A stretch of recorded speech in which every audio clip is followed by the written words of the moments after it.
서로의 사생활을 지켜주기로 약속을 한 상황이었어요. 그런 부분에서 잘 맞았기 때문에 결혼까지 무리 없게 갈 수 있었죠.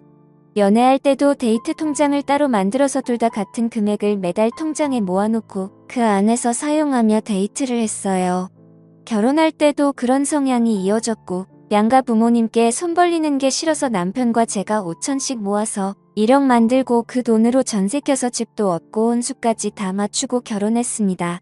맞벌이를 계속했기 때문에 생활비로 남편과 제가 200만 원씩 통장에 모아서 그 돈으로 대출금 갚고 한 달 생활하고 남은 돈은 부부 공동 비상금으로 모아뒀어요.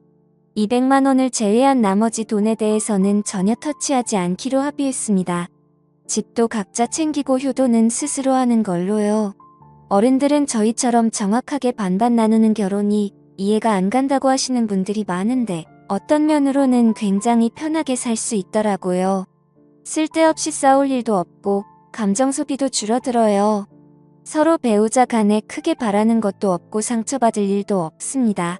그래도 뭔가 둘 사이가 안 맞는구나 싶으면 나중에 갈라서기도 쉽다는 장점이에요. 아이가 생기면 뭔가 달라지겠지만 남편과 저는 결혼 전부터 아이 가질 생각을 안 했기 때문에 이렇게 사는 것도 나쁠 건 없다고 생각했어요. 결혼식을 몇 주 남겨두고 저희 친정엄마가 암에 걸린 걸 알게 되었어요. 이전부터 위암으로 투병 생활을 하셨는데 이번에는 간으로 전이가 되었더라고요.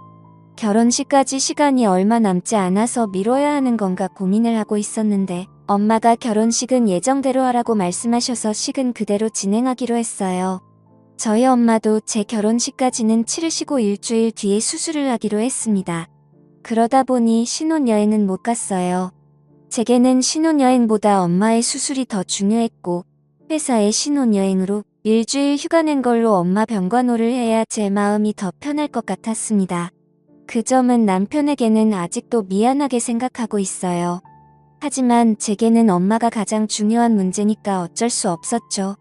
엄마의 수술 이후로도 저는 여유 있을 때마다 병원과 집을 오가며 엄마의 병관호를 열심히 했어요. 큰오빠와 결혼한 새언니 그리고 친언니와 셋이서 번갈아 가며 엄마 관호를 했습니다.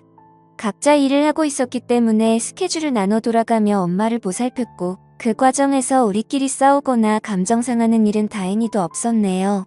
다만 수술 후에도 엄마의 건강은 크게 좋아지지 않았고 병원에서 퇴원하면서 오빠네 부부가 엄마를 모시고 같이 살게 되었어요. 저와 언니는 그 뒤로부터는 일주일에 두세 번씩 오빠네 집을 방문해서 새언니 살림도 도와주고 엄마 곁에 있어 주었죠. 새언니한테 정말 고마운 게 친엄마도 아니고 시어머니인데 정말 극진하게 모셨어요. 저희가 집에 와 있을 때도 뭐 도와줄 거 없다고 그냥 쉬라고 하고 새언니가 음식이며 이것저것을 다 챙겨주더라고요. 새언니가 친정 부모님 두 분이 모두 안 계셔서 저희 엄마를 친엄마처럼 좋아해주고 딸인 저보다 더 엄마에게 헌신해줘서 항상 고맙고 미안한 마음이 컸습니다. 그렇게 극진하게 모셨지만 엄마의 상황은 점점 안 좋아지기 시작했고 마지막으로 병원에서 3개월 시한부 선고를 받고 2달 만에 돌아가셨어요. 엄마가 돌아가신 지 1년이 넘었는데 아직도 너무 죄송하고 슬픈 마음이에요. 돌아가시기 전에 엄마가 각자에게 재산을 나눠주고 가셨습니다. 엄마가 돌아가시기 전까지 살고 계신 아파트는 오빠가 받았어요. 그때 시가로 4억 조금 안 되는 금액이었고 우리 언니는 시집갈 때 엄마가 1억을 도와준 것이 있는데 그걸로 퉁치기로 했고 저는 시집갈 때 엄마 도움을 안 받았었기 때문에 엄마가 가진 현금 8천만 원을 제게 남겨주셨습니다. 형제자매 모두 엄마 결정에 다 동의했고 가장 고생하고 엄마 모시고 살면서 힘들었을 오빠네 부부가 엄마 아파트 갖는 건 당연하다 생각했어요. 세상에 누가 말기암에 아픈 시어머니를 집에서 모시고 살겠습니까? 언니랑 저랑 아무런 불만 없이 좋은 마음으로 엄마의 결정에 따랐습니다. 그런데 엄마 돌아가시고 나서 저를 위로해줄 줄 알았던 남편은 재산 분할에 아쉬워하더라고요. 형님이 그렇게 많은 재산 한꺼번에 독식하셨으면 언니는 뭐 우리한테 5천만 원 정도는 더 나눠줘야 공정한 거 아니냐면서 결혼할 때 장모님께서 아무것도 안 해주시지 않았냐고 말하길래 너가 우리 엄마 아플 때 한 게 뭐가 있냐고 싸웠어요. 남편과는 결혼하자마자 신혼생활다운 신혼을 하지 못했어요. 제가 남편과 신혼집에 소홀할 수밖에 없는 상황이었고 부부끼리 데이트도 한번 제대로 못하고 신혼 2년을 그렇게 보냈어요. 저는 일주일에 이틀 이상은 엄마 집이나 오빠 집에서 간병을 하며 보냈었고 나머지 날은 집에 오더라도 밀린 집안일을 하고 몸과 마음이 지쳐서 남편을 봐줄 상황이 아니었죠. 당연히 남편에게 항상 미안한 마음을 갖고 있었는데 그런 상황에서도 제가 정말로 남편에게 서운하다고 느낀 점은 간병하고 집에 돌아오면 집안일을 처음에 딱 정해놓은 대로 해놓고는 손대지 않더라고요. 그 주에 제가 설거지 당번이면 남편은 제가 집에 돌아오지 못하는 상황에서도 절대 설거지를 하지 않았어요. 자기가 그릇을 다 사용해서 더 이상 쓸 그릇이 없으면 배달을 시켜 먹는 한이 있어도 제가 해야 하는 집안일은 손대지 않더라고요. 빨래건 청소건 모두 마찬가지였습니다. 그래도 그 정도는 원래 반반씩 순번 정해서 하기로 한 상황이라서 이해하고 넘어갔는데 지금 와서 서운한 점은 우리 엄마 그렇게 아플 때도 장모님 맛있는 거 사드리라고 말 한 번 하는 걸 못 들어봤어요. 2달에 한 번 정도는 엄마를 보러 왔었지만 올 때 죽 한 번 사온 적 없었고 차려주는 밥이나 먹고 가는 모습을 보면 때려주고 싶은 적이 한두 번이 아니었어요. 어차피 내 엄마고 남편이 엄마를 얼마나 봤다고 제가 그런 걸 바라나 싶어서 꾹꾹 참았는데 똑같은 처지의 새언니가 그렇게 엄마한테 잘하는 걸 보고 있으면 남편에게 서운한 마음이 자꾸 들더라고요. 그런데 엄마 돌아가시니까 오빠네 부부에게 준 아파트가 그렇게 아까웠나 봐요. 어차피 유산으로 내가 받는다고 해도 그 돈은 너 줄 거 아니니까 신경 쓰지 말라 했더니 그 뒤로 아파트 이야기는 꺼내지 않았지만 남편은 8천이나 꽁돈 생겼으니 저보고 크게 한턱 쏘라는 정신 나간 소리를 하더라고요.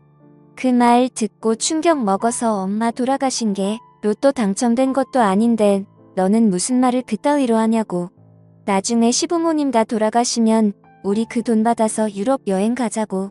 언제 돌아가실지 모르니까 빨리 여행 계획 짜자고 말하면서 엉엉 울었더니 남편이 아차 싶었던지 미안하다고 사과하더라고요. 자기가 생각이 짧고 말 실수했다고 싹싹 빌며 사과하는데 마음이 풀리지 않았어요. 정말 이렇게 돈 때문에 밑바닥 드러나 보이는 게 정 떨어지더라고요. 그날 이후로 남편에게서 아무런 기대가 없어요. 이혼할까 말까 고민했지만 그냥 의무로 산다는 느낌으로 보냈죠. 어차피 결혼 전부터 아이가 같지 않는 걸로 이야기하고 결혼했지만 실수로라도 우리 사이에서 아이가 태어난다면 제가 너무 힘들 것 같아서 그 뒤로는 더 피하면서 살았어요. 남편이 미우니까 시댁도 당연히 미워지더라고요. 기념일 명절 공휴일에 다 약속 있고 바쁘다는 핑계로 시댁에 가지 않았습니다. 남편도 그렇고 시댁에서 불만이 많았던 걸로 아는데 저는 모르는 척 안 들리는 척 해버렸죠. 괜히 이제 와서 시댁 식구들에게 점수 딸 이유도 없었으니까요. 그런데 며칠 전에 남편이 맥주 한 잔 같이 하자고 해서 집에서 술을 마셨는데 시어머니가 얼마 전 받은 건강검진에서 유방암 진단을 받으셨대요. 돌아가신 친정엄마 생각나면서 순간 아찔하더라고요. 하지만 다행히 초기에 발견되었고 수술하면 괜찮아질 거라고 해서 다행이다 싶었는데 남편이 갑자기 자기 엄마 병 간호를 저보고 해달라 하더라고요. 남편은 미르형이 하나 있는데 미혼입니다. 정확하게는 예전에 일찍 결혼했다가 이혼하고 그 뒤로 쭉 혼자 살아요. 그래서 집안에 여자도 없고 병수 밟을 사람이 저밖에 없다네요. 시아버지가 도와주실 거라고 저랑 시아버지랑 둘이서 번갈아 하면 된다고 하더라고요. 일하면서 병간호하는 게 힘들면 생활비는 자기가 다 낼 테니까 그만두고 병간호만 해줬으면 좋겠다고 하는데 어이가 없어서 웃음도 안 나왔습니다. 너가 왜 직접 안 하고 나보고 해달라고 해? 아들은 병 간호하면 안 돼? 내가 너보다 돈을 못 버니 능력이 없니? 내가 왜 일을 그만두고 너네 엄마 병 간호를 해야 하는데? 남편 말에 저도 화가 나서 막 쏟아내 버렸어요. 제가 친정 엄마 병 간호를 많이 해봤기 때문에 잘할 수 있을 거라고 하더라고요. 남편에게 웃기는 소리 하지 말고 내가 우리 엄마한테 한 것처럼 너도 일하면서 간호하던지 아니면 일을 그만두고 시어머니 간호하라고 이야기했어요. 생활비 200만 원 주는 거 달라 소리 안 할 테니까 괜히 시어머니 병수발 들게 할 생각하지 말라고 했더니 자기는 할 줄 몰라서 못한답니다. 누구는 병수발하는 자격증이라도 따서 한 줄 알겠어요. 정할 사람 없으면 아주버님이랑 너랑 돈 반반 내고 간병인을 쓰라고 했더니 모르는 사람한테 자기 엄마를 어떻게 맡기냐면서 눈물까지 흘리더라고요. 그 모습을 보면서도 하나도 불쌍하게 느껴지지 않았어요. 남편에게 너가 우리 엄마한테 한 걸 생각해 보라고. 새 언니는 그렇게 엄마한테 급진하게 하는데 너는 장모님 아플 때 죽 한 번 사다 준 적 있냐고. 차라리 내가 시어머니 병간호를 할 바야 우리 새 언니 아프다고 하면 내가 직접 간호해 줄 거라고 말했더니 저보고 못돼 처먹은 년이라고 쌍욕을 하더라고요. 갑자기 남편한테 쌍욕 듣고 머리가 멍해져서 그냥 이혼하자고 했어요. 이혼하고 너네 집 들어가서 살면서 직접 병수발 들고 살아라고 했죠. 남편이 이혼 이야기 듣고 그제서야 정신 차렸는지 간병 안 해도 된다고 자기가 형이랑 간병인을 쓰던지 알아서 하겠다고 말했지만 이미 때는 늦어버렸어요. 예전부터 남편에게 서운하고 우리 엄마 돌아가셨을 때 했던 일들이 다 생각나서 뻔뻔하고 자기 생각만 하는 남편이랑 더 이상 못 살겠다 싶었습니다. 아무리 신경 안 쓰고 산다 해도 시어머니 아픈데 한 번도 안 찾아가 볼 수도 없고 간병을 제가 하고 싶은 생각은 절대 없지만 안 하자니 신경 쓰일 게 뻔하잖아요.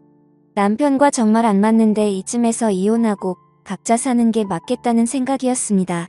그냥 이혼하는 게 좋겠다고 진지하게 이야기했는데 남편은 어떻게 시어머니 아프다고 이혼하고 도망갈 생각하냐고 저보고 제정신 아니랍니다. 친정엄마 아플 때 남편이 새언니 하는 거 반에 반만 했어도 제가 아픈 시어머니를 모른 척하지는 않았을 거예요. 반반 결혼한 거 다 좋은데 자기가 하기 싫은 일은 절대로 안 하면서 왜 제 도움만 받으려고 하는지 이해 못하겠더라고요. 어차피 참고 살아봐야 남편이 앞으로 저를 더 원망할 것 같아서 그냥 서로 감정 더 나빠지기 전에 이혼하자고 했습니다. 아이도 없고 복잡하게 나눠야 할 재산도 없으니 지금 그만하는 게 맞다 싶었어요. 남편은 당장 이혼할 수 없다고 시간을 좀 갖고 생각해보자면서 지금은 짐 싸들고 시댁으로 들어가 있는 상황이에요. 저는 시간이 아무리 지나도 지금 생각은 변함없을 것 같아요. 남편이 뭐라고 하던 이혼하고 혼자 살 겁니다. 반반 결혼하면 간섭하지 않고 부딪히는 일 없이 편하게 살 줄 알았어요. 하지만 이기적인 남편을 보면서 이게 맞나 싶더라고요. 이렇게 살 바에는 그냥 혼자 살면서 각자 가족 챙기며 사는 게 좋을 것 같습니다. 오늘의 이야기는 여기까지입니다. 구독과 좋아요, 알림 설정 부탁드려요. 다들 행복하시고 좋은 하루 되세요.